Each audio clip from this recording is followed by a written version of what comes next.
क्या आपने कभी सोचा है कि मैं तो अच्छा पढ़ता हूँ लेकिन सब बच्चे इसी के पास क्यों जाते हैं, मेरे नंबर इससे ज्यादा आते हैं हमेशा। लेकिन ये रिया इसी से बात करती है हमेशा। मैं हमेशा टॉप करने की कोशिश करता हूँ कि उसकी नजरों में आ जाऊं, लेकिन ये हमेशा इसी से बात करती है। तो इसका पूरा जवाब जो मिलने वाला है वो आपको मिलेगा इसी वीडियो में, तो लगे रहना आखिरी तक। Hello everyone, welcome back to this channel. आज की इस वीडियो में हम लोग बात करने वाले हैं, वैसे भी आपने टाइटल और थंबनेल लेकर समझ लिया होगा कि आज हम लोगों का जो टॉपिक क्या है वो क्या होने वाला है। तो मैं थोड़ा सा आपको ब्रीफ दे देता हूँ कि टॉपिक किस बारे में होने वाला है, फिर हम लोग उसमें देखते हैं कि क्या क्या मैं पॉइंट्स कवर करने वाला हूँ इस वीडियो में, और आखिरी में जो कंक्लूजन निकलेगा वो आपके लिए कितना बेनिफिशियल है। तो अब बात करते हैं कि रिया हमेशा उसी से बात क्यों करती है। मेरे नंबर ज़्यादा आते हैं भाई, मैं टॉपर हूँ क्लास का, मुझे देखना चाहिए लोगों को। रिया उसी से बात क्यों करेगी, टीचर मुझे शाबाशी दे, मेरा नेटवर्क बढ़ाओ। तो यहाँ पर मैं बताना चाहता हूँ कि आप जिस स्किल्स की बात कर रहे हैं सर, वो स्किल है हार्ड स्किल्स। और अगर आपको लोगों को अपने पास लाना है, लोगों से बात करनी है, लोगों को आपके अपने करीब रखना है, तो आपको आनी चाहिए सॉफ्ट स्किल। और एक रिसर्च के हिसाब से तो ये भी बिल्कुल प्रूफ है कि 85% ऑफ सक्सेस उसी के पास आती है जिसके पास है सॉफ्ट स्किल्स, ना कि जिसके पास हार्ड स्किल्स है।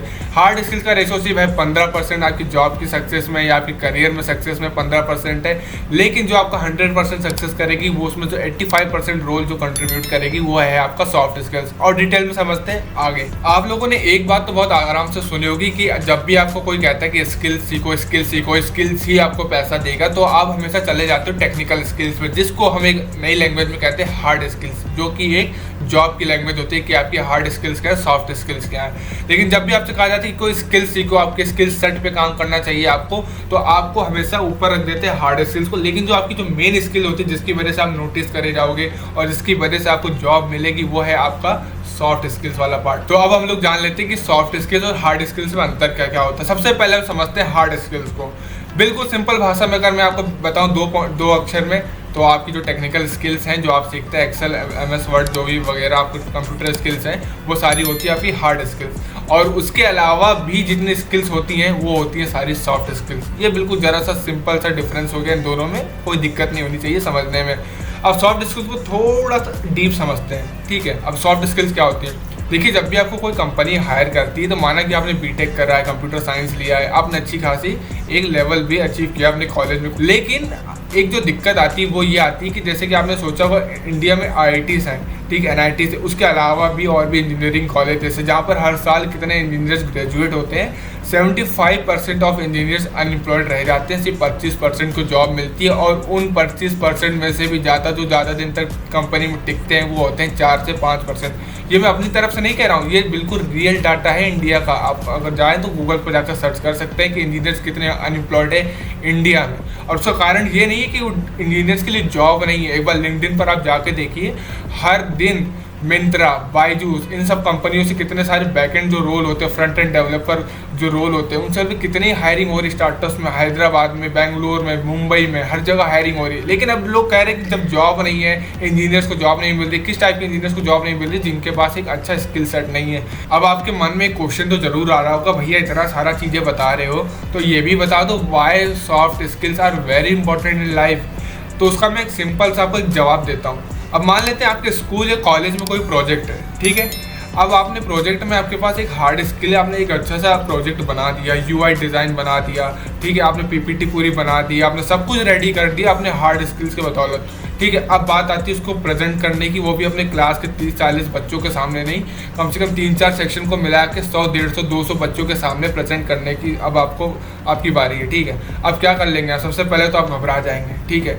वो एक सॉफ्ट स्किल्स का पार्ट होता है कि हेजिटेशन सबको होती है शुरू में, लेकिन जो वहाँ पर जो इंपॉर्टेंट काम होगा वो होगा एक्सप्लेनेशन का काम, कम्युनिकेशन का काम। जो भी आप बोल रहे हैं वो सामने वाला कनेक्ट कर ले in the form of story telling, क्योंकि ये भी एक स्किल सेट है। In the form of communication, ये भी एक स्किल सेट है। In the form of presentation, ये भी एक स्किल सेट है। किस तरीके से आप प्रेजेंट कर रहे हैं, अपने हाथों को किस तरीके से मूव कर रहे हैं, बता रहे हैं, किस तरीके से एक एक चीज़ को एक्सप्लेन कर रहे हैं। क्योंकि पढ़ के बताना इज नॉट अ एक्सप्लेनेशन, क्योंकि अगर आप पढ़ के बताएंगे तो वो खुद भी बैठ के पढ़ रहे हैं उस चीज़ को, ठीक है। तो ये होता है स्किल सेट का, सॉफ्ट स्किल्स का इंपॉर्टेंस, कि आपके पास सॉफ्ट स्किल्स भी होना चाहिए, कितना ज़रूरी है। अब जब आप ये सब चीज़ें करेंगे तो आप हालांकि नोटिस तो हो ही जाएंगे पूरी क्लास में।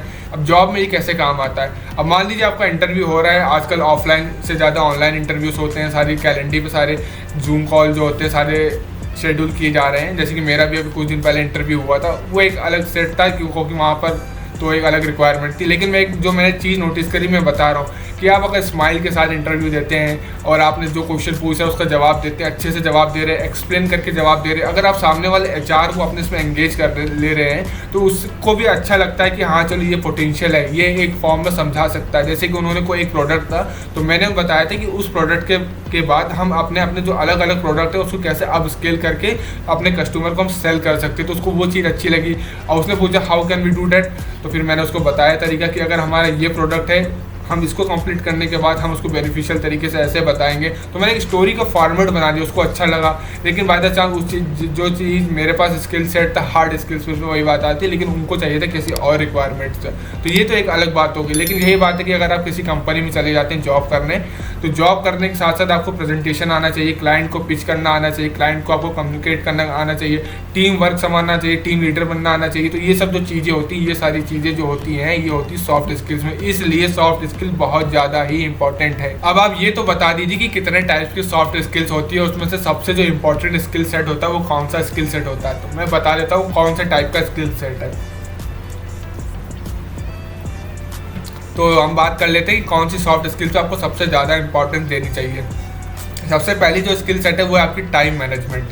ये भी एक सॉफ्ट स्किल्स है कि आप अपने टास्क को टाइम मैनेज, छोटे से टाइम पीरियड में किस तरीके से मैनेज करते हैं। अगर आपके पास काफ़ी ज़्यादा वर्क है तो आप अपना उसमें टाइम मैनेजमेंट कैसे कर सकते हैं, ये भी एक सॉफ्ट स्किल्स हो गया। सेकंड कम्युनिकेशंस हो गया, इसके बारे में आपको पता है। थर्ड है इंटरपर्सनल स्किल, जैसे कि आप टॉलरेंस हो गया या कुछ भी थोड़ा हेजिटेशन हो गया, ठीक है, आप डिमोटिवेट है तो ये एक टॉलरेंस वाली जो स्किल है, इंटरपर्सनल स्किल्स, ये भी आपका अच्छी होनी चाहिए। फोर्थ है आपका जो सबसे इम्पॉर्टेंट है आपका प्रेजेंटेशन, वे ऑफ प्रेजेंटेशन, कि आप किसी भी चीज़ को किस तरीके से प्रेजेंट कर रहे हैं। जैसे PPT अगर आपके पीछे खोली है, आप 4 क्लाइंट्स को बैठाए हुए हैं या जूम मीटिंग कर रहे हैं किसी के साथ, तो अच्छे से पता होना चाहिए कि हमें किस तरीके से प्रेजेंट करना है।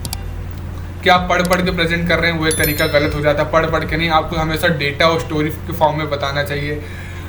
फिफ्थ हो गई आपकी स्टोरी टेलिंग फॉर्मेट। हर आदमी स्टोरी से इंगेज कर जाता है, तो story telling is a very important skill set. अगर आपको आता है तो आप एक क्रिएटर भी बन सकते हैं, वो एक अलग पार्ट है। लेकिन आपको एक कहीं भी अगर आप किसी को भी इंगेज करना चाहते हैं तो ये आपका स्टोरी टेलिंग हमेशा फॉर्मेट काम आएगा, और रिया वाले फॉर्म में तो हमेशा काम आएगा। आप देखते होंगे हमेशा बात करते रहते, क्या बात करती है तो मुझे भी नहीं पता, शायद स्टोरी टेलिंग ही यूज़ करते होंगे।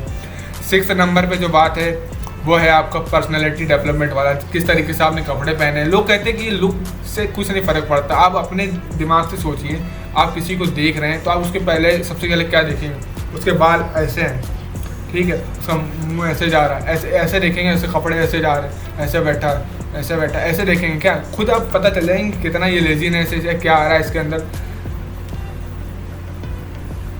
तो ये सारी जो स्किल सेट है ये सबसे इंपॉर्टेंट स्किल सेट है, ठीक है। तो आपको इन पहले 6 स्किल सेट पर काम करना चाहिए। अगर आप कॉलेज में हैं, स्कूल में हैं, तो बहुत अच्छी बात है यार कि आप इतनी जल्दी स्कूल में वीडियो देख रहे हो याला। और अगर आप कॉलेज में हैं तो भाई समझ जाओ, क्योंकि तुम्हारा 4th ईयर आने वाला, अगर 1st सेकंड में भी हो तो ज़्यादा टाइम नहीं लगेगा। 3rd ईयर में इंटर्नशिप वगैरह चालू हो जाएंगी और तुमको अच्छा परफॉर्म करना पड़ेगा, ठीक है। तो ये सब कुछ चीज़ें थी जो मैंने आपको बताई। तो in the last hard skill के साथ साथ आपको सॉफ्ट स्किल पर सबसे ज़्यादा काम करना है, क्योंकि आपकी हार्ड स्किल सिर्फ कंप्यूटर पर ही रह जाएगी। आपको जो भी काम करना है, स्ट्रेस मैनेजमेंट, बाकी जो आपकी हेल्थ लाइफ है, बाकी जो पर्सनल लाइफ है, सब में आपका सॉफ्ट स्किल्स ही काम आने वाला है। तो ध्यान रखिए, सॉफ्ट स्किल्स पर भी काम करिए। वीडियो अगर अच्छी लगी है प्लीज़ चैनल को सब्सक्राइब कर दें, वीडियो को लाइक कर दें और अपने दोस्तों को शेयर कर दें प्लीज़। और अगर आपकी फैमिली मेम्बर्स में कोई है अगर जो जॉब के लिए देख रहा है, उसको चाहता है कि मैं किस तरीके से अच्छा एक्सपीरियंस दे सकूं अपनी जॉब में, किस तरीके से इंटरव्यू क्रैक कर सकूं, तो उसको कुछ टिप्स तो इस वीडियो से मिल जाएंगे। तो उसको प्लीज़ ज़रूर शेयर कर दीजिएगा और अपने कॉलेज ग्रुप में ज़रूर, व्हाट्सएप ग्रुप में डाल देना वीडियो को। बाकी वीडियो तक आखिरी तक देखने के लिए इस वीडियो को थैंक यू वेरी मच। और हाँ, सब्सक्राइब करे जा तो नहीं रहो ना बिना सब्सक्राइब किए, प्लीज़ सब्सक्राइब तो करके जाना है यार।